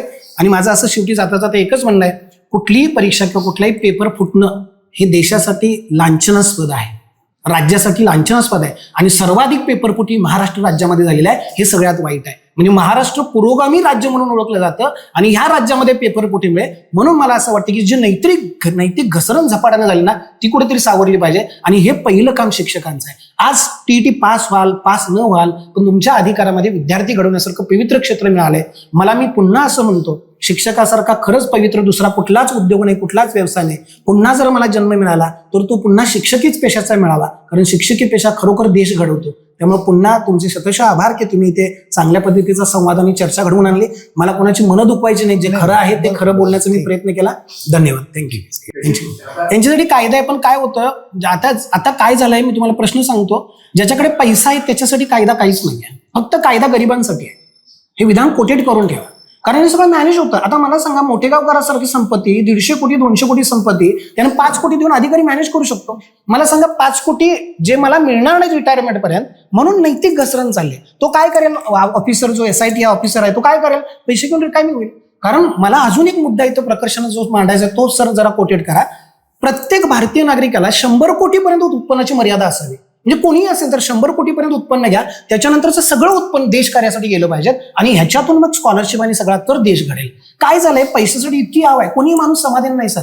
म्हणजे शेवटी तुम्हाला मृत्यूला जाताना पांढरं कापड आणि माची सुद्धा दुसऱ्याकडे द्यावा लागतो. म्हणजे आपण पैसा म्हणजे सर्वस्वच होऊन बसलाय. तर हे कुठेतरी थांबलं पाहिजे आणि ह्याचं विधेयक यायला पाहिजे. म्हणजे प्रत्येकाची संपत्ती भारतामध्ये 100 कोटीच्या वर असू नये आणि ती असली तर त्याला क्रायटेरिया ठरवावेत, उद्योजकांची किती आणि प्रत्येकाची किती आणि वरचं उत्पन्न हे सगळं भारताच्या अर्थखात्यामध्ये जमा झालं पाहिजे. हा सगळ्यात महत्त्वाचा मुद्दा आहे. जोपर्यंत तुमचं लिमिटेशन नाही तोपर्यंत शेवटच्या श्वासापर्यंत माणूस पैसा पैसा म्हणून मरणार आहे, एवढं लक्षात ठेवा. आणि यासाठी हे पेपरफुटीचं प्रकरण चालू आहे. सर गोंधळेला पालक हे देखील एक वातावरण आहे बघा. जसं आता पुण्या मुंबईला किंवा परदेशात शिकायला गेले क्षणभर मान्य करू आपण की आपल्यापेक्षा इथं थोडं असेल. साहेब लातूरला इथून किती जणांनी आपली मुलं ठेवली की लातूरला गेल्यानंतर तू पहिला दुसरा राहू दे पण निदान मेरिट लिस्ट याच्यात विद्यार्थ्यांची मानसिकता फार गरजेची आहे आणि पालकांची पण त्या मुलांची काय अवस्था झाली. कितवीचं पोरग 10वीचं पोरग 11वी नंतर तिकडे आज सर इथे जर एंट्री करून IAS आला किंवा डेप्युटी कलेक्टर आला तर आम्ही सगळे उभारून नमस्कार करतो, लक्षात घ्या. पण आज जर इथे एखादा शेतकरी आला, एखादा पत्रकार आला तर त्याला रिस्पेक्ट मिळतो का?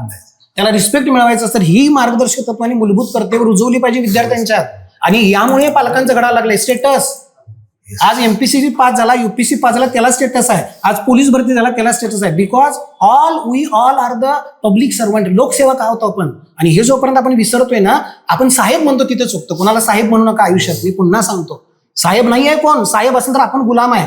ते लोकसेवक आहेत हेच विसरायला लागलोय आपण. याचं भानच नाहीये. माझा मुलगा झाला की त्याचं बॅनर लागतं. माझा मुलगा क्लास 1 झाला, माझा मुलगा बंगलोरमध्ये शिकतो, माझा मुलगा शेतकरी आहे, त्याचा का तुम्हाला अभिमान वाटू नये? आता तर अकॅडमीत कुठल्या शिकतो याच्यावर चाललंय. म्हणजे स्टेटस त्याच्यावर आहे. मी जेव्हा स्पर्धा परीक्षा क्लास घेतो आणि मी 6 महिन्याची 6,000 रुपये फी घेतली तेव्हा एक प्राध्यापक आल्याने मला म्हणला, सर तुम्ही शिकवताय का नाही शिकवताय, तुम्ही 6,000 फी घेताय म्हणजे फीवर शिकवणं आहे. लक्षात येतं. ही जर मनोवृत्ती असेल एवढी कमी काय करायचं? एवढी कमी फी म्हणजे ही आता मी स्पर्धा परीक्षेला आता सुद्धा मी 2,000 रुपये घेतोय, 2,000 रुपये महिन्याचे घेतोय सर आणि शिकवतोय मुलांना आणि मुलं घडतायत. मग अशा लोकांचं कौतुक कुठे होतंय? नाही होत. कुणाचं कौतुक होते? कुणाची बातमी येते? जे पेड न्यूज करतात त्यांची बातमी. सर बदल्यामध्ये आम्ही विरोध केला, बदल्या ज्या पद्धतीने करत होत्या सर. माझ्या आणि माझ्या एका मित्राच्या शाळेवर सर 6 महिने माणसं नेमली का आम्ही शाळेच्या वेळेत बाहेर कुठं जातोय आणि पकडाय बघडा काय मानसिकता राहणार, कुठला आदर्श शिक्षक राहणार सर? त्यांचं तुम्ही सांगितलं सर ही सगळी नीतिमत्तेची घसरण आहे सर. सगळं आज समाजामध्ये काहीच वाटणार कोण फुटला काय आणि कोण गेला काय वाटायला सर लोकांना. काय आज इकडचा तिकडं तिकडचा तिकडे सगळ्या बाबतीत राम मंदिरला सोडलं नाही सर लोकांनी. काय नीतिमत्ता सर आम्ही समाजाला शिकवणार आणि ह्या विद्यार्थ्यांना काय नीतिमत्ता आम्ही कशाच्या आधारे शिकवणार सर विद्यार्थ्यांना नीतिमत्ता? त्यामुळे ही प्रचंड प्रमाणामध्ये आपण हरून चालणार नाही सर. एक प्रचंड प्रमाणामध्ये प्रचंड नीतिमत्तेची घसरण झाली सर. आणि या नीतिमत्तेच्या घसरणला सर असं होणार नाही की खालनं वरपर्यंत जाईल सर. हे पुन्हा वरनच खाली यावं लागेल सर. वरच्या सगळ्या जे आपण ज्यांना आदर्श मानतो त्यांनी नीतिमान वागलं तर खाली आपोआप माणसांच्यावर नैतिक दडपण येईल. आज उलट्या दिशेनं सर आम्ही काय निराशवादी नाहीये. आम्ही सतत प्रयत्न करत राहणारच आहे की आमच्या मुलांना चांगला आदर्शवाद शिकवण्याचा. पण आज सर तो आम्ही त्याच्यामध्ये फेल व्हायला लागलाय. आम्ही आज मुलांना किती नीतिमत्तेचे शाळेमध्ये सगळे धडे सांगितले, अनेक मंडळींचे समाजसुधारकांचे गोष्टी सांगितल्या, ते घरात गेले, गल्लीत गेले की त्याचं सगळा म्हणजे त्याच्या उलट पाणी पडते त्याच्यावर सगळं. तरी सुद्धा आम्ही म्हणजे हे करणार नाही. पण सर आज भयानक नीतिमत्तेची घसरण झाली ही सगळ्या क्षेत्रामध्ये सर झाली आहे. आज प्रचंड सर आज कुठल्या तोंडाला आम्ही विद्यार्थ्यांना स्वातंत्र्याचा इतिहास शिकवणार सर, इंग्रजांच्या विरोधात लढले आमचे एवढे स्वातंत्र्य शिकवणार सर. आम्ही सर आज आम्ही प्रत्येक गोष्टीला तिथं आम्ही सर म्हणजे बळी पडलेला आहे. प्रत्येक गोष्टीला एवढी यंत्रणा सगळी सर कुठल्याही आमच्या डिपार्टमेंटला आमचे कुठलेही काम असू दे कधीच सरळ होत नाही सर, कधीही होत नाही. त्याला वजन ठेवल्याशिवाय कागद हलत नाही सर. अशी परिस्थिती आहे. काय सांगणार आम्ही समाजाला सर? कुठला शिक्षक समाजाला सांगणार आहे सर? सामाजिक परिस्थिती सुरुवातीपासून अशीच आहे. सामाजिक परिस्थिती काय तुम्हाला अनुकूल असणार नाही, त्याच्यामध्ये आपण उभा राहायला पाहिजे. हा विरोध महात्मा फुलेंना पण झाला, सावित्रीबाई फुलेंना झाला, आंबेडकरांना पण झाला. मग आपण जर त्यांना आदर्श मानत असू, त्रास होऊ द्यात किती होतोय. तर मी भांडायला येतो तुमच्याबरोबर, चला मी भांडलोय, महानगरपालिकेमध्ये सुद्धा जाऊन भांडलोय, विषय मांडा आणि समाज माध्यमे घेऊन जाऊया. का नाही आलात? कारण आपल्याला एक लक्षात घ्या, आपले जर बोट अडकले असतील तर आपण काही करू शकत नाही. त्याच्यासाठी मी स्वतः प्रामाणिक पाहिजे. मी स्वतः प्रामाणिक असेल तर डोळ्यात डोळे घालून बोलू शकतो. मी एक सांगतो, बोला. 25 वर्ष अतिशय स्लम एरियात काम केलं. बरोबर झोपडपट्टी म्हणजे कोल्हापुरातली खालून एक नंबर. बरोबर. नंतर गेलो 10 वर्ष चांगल्या कॉलेजमध्ये शाळेत. परंतु तिथं सर या गोळातनं गेलं की त्या गोळातनं पोर पळून जायचं, त्यासने ओढून आणायचं. म्हणजे अगदी ग्रामीण भागात पण नाही, त्याला आंघोळ घालायला लावायचं, गाडीवर घालायचं आणि शाळेत आणायचं. त्याची ही शहरातली परिस्थिती सांगाल, अतिशय दुर्गम भागातलं नव्हे त्याच्यापेक्षाही दुर्गम म्हणायला काय हरकत नाही. आज पोरं ती तुम्हाला अयोध्या टाकीजवळ तिथं कानातलं हे काढत असतं. आता मागाशी त्यांना भेटू लागतो. आज माझ्या गावची खुद्द विषय चांगला आहे. मला असं माझा विद्यार्थी IAS झाला ही मोठीच गोष्ट आहे, प्रश्न नाही. सर मी साध्या स्टँडवर गेलो, परवा कालचीच गोष्ट उदाहरण घ्या. बायकोनं मला फोन केला की गजरा घेऊन काल वाटत होते. योगाने स्टँडवर होतो, गजऱ्यावाला समोर होता, गाडी लावल्या, म्हणलं बाबा 100 रुपयाचा गजरा दे. गजरा घेतला. सर का बघा पैसे घेतले, मला म्हणलं सर तुमचं विद्यार्थी मला ओळखले. हीच तर इज्जत आहे ना. हे आम्हाला वास आहे.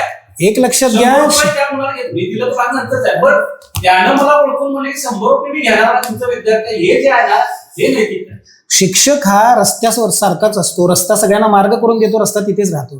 पण शिक्षक ही सारखा पवित्र पेशा नाहीये सर, लक्षात घ्या. आणि मग आपण लढलं पाहिजे. हो त्यानं काय होतंय बरं, TETला विरोध म्हणून नव्हे, पण थोडासा अभ्यास करू, त्याचा फायदा का होईल, मुलांचा फायदा. सगळं ट्रेनिंग आम्हाला 9 ते 10 दिवस पूर्ण घेऊन त्याची परीक्षा घेतल्याशिवाय ती पास झाल्याशिवाय ते सर्टिफिकेट असल्याशिवाय ते मिळतच नाही. ही प्राप्त परिस्थिती आहे, कारण की आपले शिक्षक करतायत, ते करतात ना, त्या परीक्षेत नाही. पण पूर्वी स्मार्ट पेटी असायची. सर मी महापालिकेचं इतकं कौतुक केलं आपण त्या पाहिजे शाळेत, अरे कसली वेगळी परिस्थिती असेल स्मार्ट पेटी होती ना. थोडं काही गॅप राहतो. खूप शाळा आहेत ना ह्या जिल्हा परिषद चांगल्या आहेत आतापर्यंत सुद्धा, पण या शाळा बंद. माझ्या गावची शाळा विद्या मंदिर कालकुंद्री पटसंख्या नाही म्हणून बंद पडायला आले. यासाठी शिक्षण अधिकारी ह्यांना त्यांना भेटून गावात एक ठराव केलाय आम्ही आता की मुलं मराठी शाळेतच घाला. काय होतंय बरं, मराठी शाळेमध्ये सेमी इंग्लिशला घाला. आता सरांनी जो मुद्दा मांडला ना, खरंच इंग्रजी काळाची गरज आहे, कारण आपण ग्लोबलायझेशन स्वीकारलंय. तर आपण असं करून नाही जमणार, तर आपल्याला बदल करावे लागतील. पण ते बदल असे करा, कायद्याला अनुसरून करा. त्यामुळं ही परीक्षा TET पेक्षा मला पूर्वी स्मार्ट पेटी होती, सकाळी 6 वाजल्यापासून रात्री 10 वाजेपर्यंत पहिली ती केलीच ना, त्यात सुद्धा परीक्षा होती. म्हणजे अशा पद्धतीचं TETच घ्यायला पाहिजे त्याला, असं न करता अशा पद्धतीचे उपक्रम राबवले. अँटी करप्शनचे अधिकारी वगैरे चांगले आहेत, कोल्हापुरात आलेले आहेत. आता मागच्या वेळेला सरदार नाळे होता, आता वैष्णवी पाटील आहे. थोडंसं काय करता येऊन करून 1-2 धाक बसले पाहिजे कोल्हापुरात, आणि याच्यात मोठी ढेंड सापडली पाहिजे, छोटी छोटी नाही. TETच्या अनुषंगाने बऱ्याचशा चर्चा मी आता ऐकल्या, परंतु काळ बदलत आहे आणि बदलत्या काळानुरूप जी काही आपल्याला समोर आव्हानं येत आहेत, ती आव्हानं पेलण्यासाठी शिक्षकालाही तेवढंच समर्थपणे आपलं कामकाज करणं आवश्यक आहे. आणि आपली जी व्यावसायिक क्षमता आहे ती वाढवणं अत्यंत आवश्यक आहे. त्याचं कारण असं आहे की आपण सर्वजण ज्यावेळेस शिक्षक म्हणून नोकरीला लागलेलो होतो त्यावेळेचा विद्यार्थी आणि आजचा विद्यार्थी यांची जर तुलना केली तर आजचा विद्यार्थी खूप फास्ट आहे आणि त्या फास्ट विद्यार्थ्याला जर आपल्याला चांगल्या रीतीनं पुढे घेऊन जायचं असेल तर त्या विद्यार्थ्यांच्याही पुढे असणं आपल्याला गरजेचं आहे. त्यामुळं प्रोफेशनल डेव्हलपमेंट ही अत्यंत आवश्यक बाब आहे आणि त्याचाच एक भाग म्हणून की आपल्याला ही TET परीक्षा शासनाने आपल्याला लागू केलेली आहे 13 फेब्रुवारी 13 पासून. परंतु आताच 2025 मध्ये सर्वोच्च न्यायालयाने जो काही डिसिजन दिला 13 फेब्रुवारी 13 पूर्वीचे जे वर्किंगमध्ये टीचर कार्यरत असणाऱ्या शिक्षकांनाही ती परीक्षा लागू केली तर त्यांना सुद्धा खरोखरच जिल्हा परिषद प्रशासनामध्ये लोकल बॉडीजमध्ये जे शिक्षक आलेले आहेत ते खरोखर एक निवड मंडळाची परीक्षा देऊन गुणवत्ता सिद्ध करून आलेले आहेत. त्यामुळं त्यांनी घाबरून जाण्याची गरज नाहीये की त्यांनी ते सक्षमपणे परीक्षा देऊ शकतात. त्यांना खरं आम्ही एक अधिकारी म्हणून शिक्षकांच्या अंगी असलेला आत्मविश्वास मी जागृत करते. तुम्हाला येतंय, तुम्ही फक्त आत्मविश्वासाने सामोरे जा आणि तुम्ही नक्की त्यामध्ये यशस्वी होणार आहे आणि आपल्या विद्यार्थ्यांना पण यशस्वी करून देणार आहे आणि समाजालाही तुम्ही दाखवून देणार आहात की आम्ही शिक्षक हा अजन्म विद्यार्थी असतो हे तुम्ही त्या परीक्षेत पास होऊन समाजाला पण सिद्ध करून दाखवणार आहात. यासाठी मी तुम्हाला सर्वांना शुभेच्छा देते. नमस्कार, राहुल पवार, मुख्याध्यापक संघ चेअरमन कोल्हापूर. TETचे परीक्षेच्या अनुषंगाने जे पेपरफुटी झाली त्या संदर्भात तरुण भारत या वृत्तपत्राच्या माध्यमातून एक व्यापक बैठक आणि एक विस्तृत चर्चा करण्यासाठी आज आपण इथं उपस्थित आहोत. त्या बैठकीमध्ये सर्व मान्यवरांनी, आमचे मित्रवर्ग यांनी आपापली भूमिका मांडलेली भूमिका त्यांच्या पद्धतीने ती योग्यच आहे. परंतु माझ्या जिल्ह्याचा जर विचार केला तर प्राथमिक शिक्षक हे 12,000 आणि माध्यमिक शिक्षक हे 2600च्या आसपास त्यांना TET परीक्षा देणं अपेक्षित आहे आणि त्या अनुषंगानं ही परीक्षेला आमचे बांधव सामोरे जात होते. जात असताना अचानक पेपर फुटला आणि पेपर फुटल्यानंतर काही बांधव आमचे परीक्षेच्या केंद्राच्या आसपास जाऊन त्यांनी आपली रेसिडेन्सीसुद्धा बुक केलेली होती, जेणेकरून आपल्याला परीक्षेला त्या जाताना कुठल्या अडचणी येऊ नये एवढी सगळी तयारी केलेली असताना अचानक पेपर फुटला आणि परीक्षा पुढे ढकलली. असा ज्यावेळी मेसेज आला त्यावेळी काही प्रामाणिक लोकांनी जे परीक्षेला सामोरं जाणार आहे त्यांचा भ्रमनिराश झाला आणि जसं नीट परीक्षेच्या बाबत घडलं ते विद्यार्थ्यांच्या बाबत घडलं, पण इथं आमच्या शिक्षकांच्या बाबत ही गोष्ट घडली आणि ज्यावेळी शिक्षकांच्या बाबत घडली त्यावेळी त्यांचं मानसिक संतुलनाचा जर इथं विचार केला तर ते कुठंतरी ढासळलेला विषय झाला, जेणेकरून ज्या महिला आमच्या शिक्षक आहेत त्यांच्यावरती हा मोठा परिणाम झाला. हे करत असताना नेमकं हे का घडतंय, ह्याच्या पाठीमागची कारणं काय, हे फक्त हिमनगाचं एक टोक दिसतं का त्याच्या पाठीमागं अजून खोलवर कुठली यंत्रणा आहे का? तर नक्कीच ही यंत्रणा खोलवरची आहे. फक्त एक हिमनगाचं टोक आपणाला वरचं पेपर फुटत्याला दिसलं. परंतु माझं एक असं एक मत आहे की 4थी पासून UPSC पर्यंतच्या राज्य शासनाच्या माध्यमातून आणि केंद्र सरकारच्या माध्यमातून या स्पर्धा परीक्षा घेतल्या जातात आणि ह्या स्पर्धा परीक्षा घेत असताना आमचे विद्यार्थी त्या परीक्षेला सामोरे जात असताना त्या तयारीनं जात असतात आणि हे सगळं घडवत असताना माझा शिक्षक हा प्रामाणिक कष्ट करून त्या मुलाला यशस्वी करण्यासाठी त्याची तळमळ असते, त्याचा तो घालवलेला वेळ असतो. कदाचित मगाशी एक उल्लेख झाला की काही शाळा सुट्टीच्या दिवशी देखील चालू असतात, तर त्याच्या पाठीमागचं त्या माझ्या शिक्षकाची एवढीच भूमिका असते की सुट्टीच्या दिवशी देखील माझा विद्यार्थी हा अभ्यासामध्ये गुंतला पाहिजे आणि येणाऱ्या परीक्षेमध्ये त्यानं उज्ज्वल यश मिळवलं पाहिजे आणि तो त्याच्या बुद्धिमत्तेच्या जोरावरती तो त्याच्या पायावरती उभा राहिला पाहिजे, त्याच्या आईवडिलांची स्वप्न त्यानं पूर्ण केली पाहिजेत. याच्या स्वार्थ विचारापेक्षा माझ्या शिक्षकाचं कुठलंही मत नसतं. हे असं असताना सुद्धा हा पेपर फुटतोय, ही 1-2 दिवसाची ही घटना नाही आहे, ही गेल्या 25-26 वर्षापासूनची ही घटना आहे.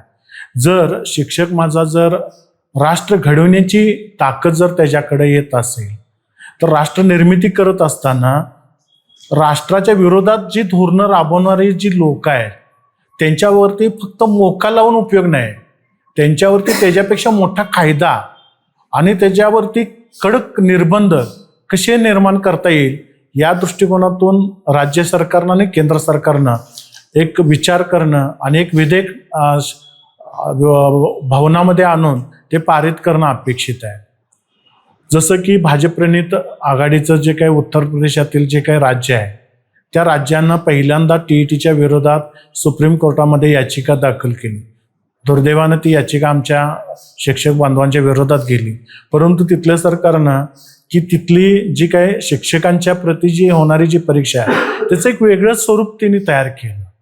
जसं की तेलंगणा पण राज्य आहे, तामिळनाडू पण आहे, कर्नाटक आहे, केरळ आहे. ह्या राज्यांनी ज्या वेगळ्या पद्धतीनं जी TETची परीक्षेच्या अनुषंगानं जी भूमिका घेतली ती भूमिका माझा महाराष्ट्र राज्य का घेत नाही.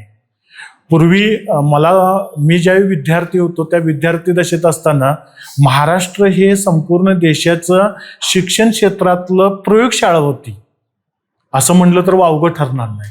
परंतु आज महाराष्ट्र काय तर नुसते कार्यक्रम, कृतीयुक्त कार्यक्रमावरती भर दिला जातोय, उपक्रमावरती भर दिला जातोय आणि त्यामुळं माझा महाराष्ट्र देशाला जे काही नेतृत्व शिक्षणाच्या बाबत देत होता ते आज महाराष्ट्र माझा मागं पडतोय असं म्हटलं तर वावगं ठरणार नाही.